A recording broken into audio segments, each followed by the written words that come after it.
Ce natif de Martigny de 25 ans a le vent en poupe pour sa première saison en Coupe du Monde. Il a terminé 11e du classement de Super G, espoir du ski suisse et banquier privé à ses heures perdues.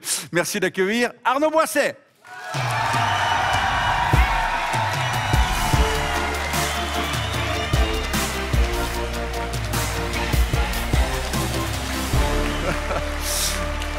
Bonsoir. Merci d'être là, ça va? Mais très bien. Vous êtes bien entouré, là on voit des gens avec des bobs roses, si vous les connaissez. Ouais, je joue... C'est qui ces gens? Je joue un peu à domicile ici. Ouais. C'est qui ces gens? C'est le Fans Club. Le Fans Club, qui est venu en nombre ce soir et qui vous suit depuis le début? Ouais, depuis une année qu'on a vraiment lancé une structure, disons ça comme ça. Merci d'avoir accepté notre invitation. Une invitation dont il faut dire que c'est vous-même qui l'avez suggérée. Vous nous avez écrit, c'est vrai, vous nous avez écrit il y a quelques semaines en disant « Coucou, je peux venir ?» Des fois, il faut savoir s'inviter, non? Et on a dit « Mais bien sûr, non mais bien sûr, vous avez très bien fait de le faire. » Pourquoi c'est important l'exposition médiatique pour un espoir du ski suisse?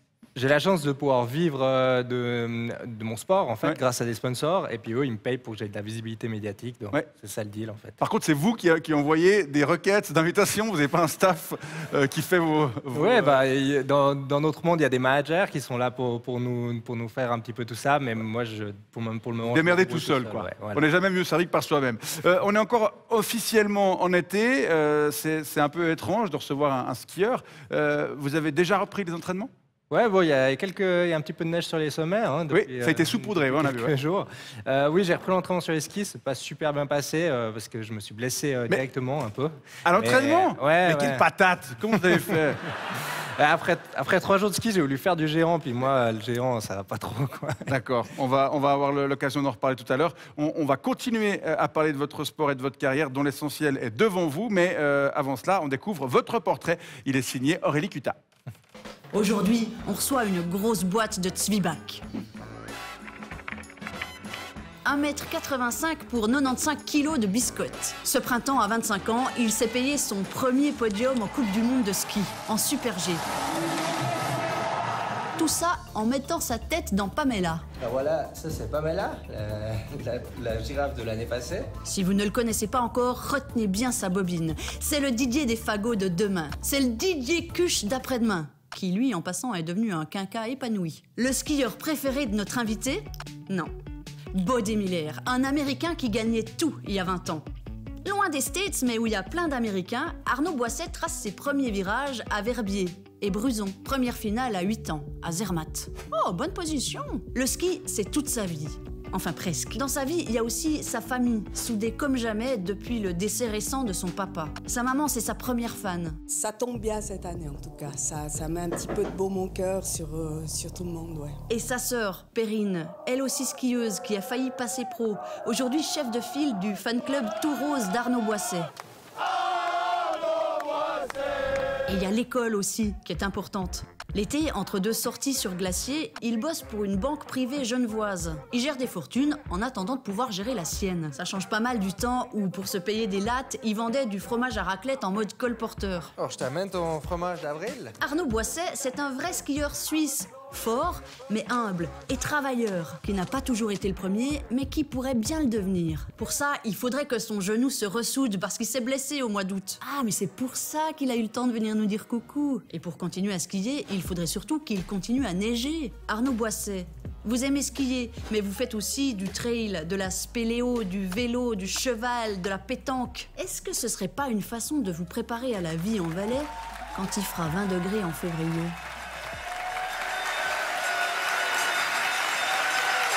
Ah ouais, ils ont même mis des cloches. Ouais, quand même, ouais. D'accord, on est vraiment en mode compétition ce soir. Je vous présente Bernard Eschliman, journaliste sportif à la RTS qui suit d'ailleurs tout le temps assidûment le ski alpin. Absolument, bonsoir Arnaud Boisset, félicitations pour cette première saison en Coupe du Monde et tous mes vœux pour la prochaine durant laquelle j'espère vous allez tout faire péter comme vous avez fait péter votre genou. Merci beaucoup, c'est gentil. On l'a dit, vous avez fini 11e du classement de Super G la saison passée. Et 35e du classement général avec 239 points. C'est quoi votre objectif pour la prochaine saison? Je n'ai pas vraiment d'objectif chiffré, mais en tant que sportif d'élite, on n'aime pas faire moins bien que l'année passée, quoi. C'est vrai. Oui. Vous n'avez pas pris le Vous départ n'avez pas pris de départ C'est à vous, hein, ouais. sur d'autres courses que des descentes et des choses, c'est à moi. Sur des descentes, silence. Faut toujours être dans les starting blocks, monsieur Schliemann. On perd assez de temps comme ça, on est un peu à la bourre. Et après, il y a Ramdam que tout le monde va regarder. Donc, je disais, c'est déjà tout ça de perdu. Nous n'avons donc pas pris le départ sur des courses autres que des descentes et des Super G l'année passée. Est-ce que vous allez un petit peu vous frotter au slalom, au GE et puis au combiné la saison prochaine? Dans les combinés, il n'y en a plus. Et puis, je pense que je vais déjà commencer par... je vais déjà commencer... Non, mais... À votre époque, il y en avait, Bernard. Non. Ah ouais. C'était un piège pour Ah. voir si... Alors, j'ai déjà commencé par faire bien les deux disciplines actuelles, parce que là, j'ai essayé de faire du géant, j'ai enfourché, puis je me suis blessé, donc c'est pas une bonne idée. c'est ça quoi. le genou. Ouais. C'est les LCA. Non, c'était plateau tibial. Ah d'accord, donc rien n'est déchiré. Non, c'était osseux. Ok. Donc oui, c'est vrai qu'on oublie parfois que ce sport compte plusieurs disciplines. Le ski alpin compte plusieurs disciplines, effectivement. C'est assez rare de briller. Mais plus le combiné. Non, plus le combiné, on l'aura noté. C'est rare de briller dans plusieurs d'entre elles. Pourquoi? Parce qu'il faut être polyvalent et ça demande en fait beaucoup de temps dans chacune des disciplines et notre temps est compté. Donc il faut se dire que les spécialistes d'une discipline, ils ont que ça à faire et puis après il y a des gars comme Marco Odermatt qui viennent et puis qui en font 3 à la perfection. Donc, donc voilà, c'est très rare de pouvoir faire plus que 2 disciplines sur le podium en fait. Et oui, ma foi, n'est pas Pirmine sur Brigonne qui veut. Hein. D'ailleurs, niveau style, vous êtes plutôt Bernard Russi ou Roland Colomba ou Pirmine? Je sais pas, j'étais pas que des jeunes, hein, que vous avez... Vous avez quand même entendu parler d'eux. Je pense que je suis plutôt Roland Colomba parce que j'ai pas le style le plus propre qui soit. Quoi. C'est qui vos modèles à part... Mais bien lever le coude aussi. Hein. C'est qui, puis manger la raclette. C'est qui vos modèles en dehors de Bodemiller, peut-être au niveau suisse? Alors... Actuellement, actuellement, forcément que Marco Odermatt, ça nous inspire parce que voilà, c'est du ski d'instinct, c'est du ski spectaculaire et puis ça va très vite. Je disais tout à l'heure, vous êtes aussi banquier privé à vos heures. C'est parce que le ski ne paye pas assez bien ou c'est pour anticiper le moment où vous allez devoir ranger vos lattes ou alors vous brisez les genoux définitivement? C'est un peu ça, il faut un plan B. En ski, ça peut aller très vite. D'une seconde à l'autre, il y a tout qui peut basculer. Et puis moi, j'ai toujours aimé faire quelque chose à côté. Donc voilà, je me suis formé, j'ai fait l'Uni et puis maintenant, je travaille un petit peu. Sur LinkedIn, vous dites que votre travail de banquier consiste, je cite, à illustrer les aptitudes nécessaires à l'acquisition de nouvelles clientèles de type génération X et suivante. Ça veut dire quoi, ce charabia? Ça veut dire séduire les jeunes, c'est un peu comme à la télé, finalement. Séduire les jeunes riches. Qui vont devenir riches. Parlons un petit peu de pognon d'ailleurs. On parle des prize money. L'an dernier, vous avez remporté 41 750 francs de prize money. Pour un podium et 3 classements dans le top 10, donc 4 au total, il y a tout qui va dans votre poche? Non, déjà, il y a beaucoup qui va aux impôts, parce qu'on est imposé à la source. Et du coup, ça, c'était déjà 10 000 et quelques. Après, moi, je donne 20% à mon serviceman, parce que... 20%? Ça fait, oui, parce que... 8 000 balles. Oui, vous avez bien fait le calcul. Pour un Français, c'est pas mal. Pour apporter le thé. Non, il lui prépare ses skis aussi, non? C'est un petit peu plus que ça. Après, on doit payer Suisski et puis après, on doit payer nos diverses charges d'entraînement. Voilà. Et à la fin de tout ça, est-ce qu'on peut se dire que c'est quand même bien payé à votre niveau, le ski? Oui, moi, je suis content. Je pense que dans les ventes en Suisse, on a une bonne exposition. C'est pas le cas de tous les pays alentours. Et puis du coup, moi, je suis très chanceux d'être là. J'imagine qu'une partie de vos revenus provient également de vos sponsors. J'ai regardé sur votre site internet, vous en avez 30. Est-ce qu'ils crachent tous au bassinet, y compris le restaurant, le Dahu? Merci pour la pub. Super pub, merci beaucoup. Alors, ils vous donnent juste des formules, enfin des non, mais ça dépend. Voilà, il y a des sponsors. Vous payez pas le pouce café quand vous y allez? Il y a des sponsors, c'est plutôt du cash. Il y a des sponsors, c'est des contreparties, comme le fitness, comme l'armée suisse, parmi vos sponsors. Ils vous filent quoi, l'armée suisse? La protection? Non. J'ai pu faire l'armée en sportif d'élite et puis parfois on fait des cours de répétition à Macolin et c'est des camps d'entraînement. Vous êtes devenu une marque, on peut montrer votre bob rose. Voilà. Là, Arnaud Boissès, c'est votre marque. C'est un peu pour vous la péter, pour être un peu le nouveau Roger Federer. Vous avez un joli logo, là, A, B. Le A, c'est la montagne, le B, c'est le symbole de la descente dans les pistes enneigées de la malheureusement, il faut qu'on enchaîne. Je suis désolé.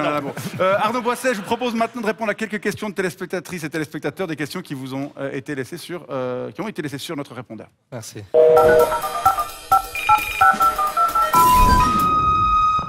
Oui, bonsoir, ici Pérus et Jacqueline à Sainte-Croix. Monsieur Boisset votre dernière saison de Super G, et puis je dois dire que je me réjouis de suivre la prochaine. Mais alors, je voulais savoir, c'est quoi ce délire avec votre main sponsor? Hein, cette marque de boulangerie industrielle là que vous êtes obligé d'arborer sur votre casque rose et puis sur votre bob. Non mais franchement, vous avez pas trouvé plus glamour? Hein? Ou bien alors est-ce que c'est juste que vous adorez les Zwieback et les Knäckebrot? Merci pour la réponse. Alors, je suis très fier de mon sponsor, hein, qui est une entreprise familiale romande. Donc, pas beaucoup de skieurs en Coupe du Monde qui peuvent en dire autant. Ouais. Et puis, j'aime bien les petites pauses aussi. Deuxième message. Oui, bonsoir, ici Reto de Senhausen en Zurich. Monsieur Boisset, il paraît que vous êtes analyste externe à la banque Piguet-Galland. Alors, je voulais savoir si vous pensiez que les carry trades sur le yen japonais allaient redevenir attractifs malgré la hausse du taux d'intérêt décidé par la Banque du Japon au mois de juillet et la hausse consécutive du yen et la baisse des taux américains. En gros, je voulais savoir quel est votre sentiment vis-à-vis de l'évolution des marchés asiatiques, en particulier dans les secteurs de la consommation discrétionnaire et de l'énergie. Merci pour votre éclairage. Alors, moi, je ne touche pas trop à ce genre d'outils. Je suis plutôt sur le marché domestique. Ah, on lui dira, on lui transmettra. Dernier message. Ah ben, facile. Oui, bonsoir, monsieur Boisseux, c'est madame Moreux à Vantone. Monsieur Boisseux, il y a mon filleul de 4 ans, Kevin, qui rêve de devenir skieur professionnel. Or, vous et moi savons pertinemment que ce serait un choix absurde, vu les conditions d'enneigement auxquelles il faut s'attendre quand il aura atteint l'âge de faire ses premières courses. Et alors, je voulais savoir quel sport un peu plus raisonnable vous pourriez lui conseiller pour qu'il puisse trouver le même type de sensation. Merci, monsieur Boisseux. Ouais, des sports climato-compatibles, c'est pas facile. Bah, peut-être le beach volley ou quelque chose comme ça, quoi. Il y a moins de vitesse dans le beach volley, hein, à part quand on va courir pour taper la balle sur le cul. Pardon. Sur le Ok, c'est la fin de cette séquence répondeur. Merci beaucoup. Arnaud Boisset, on arrive déjà au terme de cet entretien. Bon, merci d'y avoir participé. Qu'est-ce qu'on peut vous souhaiter pour cette saison, que ça se remette vite? Beaucoup de chance, des belles émotions. Vous allez continuer longtemps, vous espérez que la neige, jusqu'à la fin de votre carrière, tiendra le coup? J'espère, et puis que mon corps aussi tiendra le coup. Ah, ça, jusqu'ici, il tient bien le coup. On vous souhaite tout le meilleur pour la saison prochaine. Merci Bernard, Merci bon retour dans votre bureau genevois. Et Non, merci. déménage à Lausanne. Ah bon, très bien. Ouais, Bonne ça soirée fait chier d'ailleurs. à tout le monde. Voilà, 52 minutes, c'est terminé.